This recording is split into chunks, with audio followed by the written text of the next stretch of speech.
राष्ट्रवादीने छगन भुजबळांचे खूप लाड केलेत, त्यांचे अजून किती लाड करायचे असा सवाल उपस्थित करत माणिकराव कोकाटे यांनी छगन भुजबळ यांच्यावरती निशाणा साधलाय।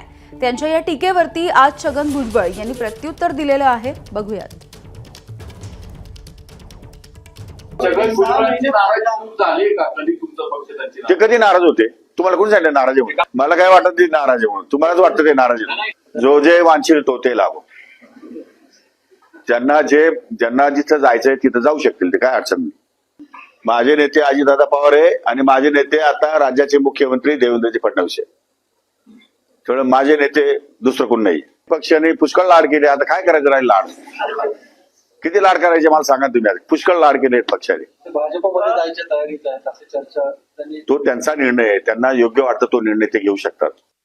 माणिकराव कोकाटेंना मला सांगायचं आहे की छगन भुजबळ या राष्ट्रवादी काँग्रेस पक्षाचा संस्थापक आहे, पवार साहेबांबरोबरचा। पवार साहेब आणि आम्ही दोघे याचे प्रमुख संस्थापक आहोत। खरं म्हणजे निवडणुका आहेत आणि नंबर वाढवला पाहिजे। पवार साहेबांनी सांगितलं की तुला काय पाहिजे तो घ्या निर्णय, आणि आम्ही त्यांना घेतला। आम्ही त्यांच्या प्रचाराला सुद्धा गेलो पावसामध्ये। आता ते मला काय सांगणार की आता मी संस्थापक अध्यक्ष, मी सगळा काय, तर माझ्या पक्षाने मला माझे लाड केले, किती केले, काय केले, तर माझ्या पक्षाने मी पाहून घेईन। अरे तुम्ही काल आलात, तुम्ही काय, तुम्हाला बोलण्याचा काय अधिकार आहे राव? एबीपी माझा, उघडा डोळे बघा नीट।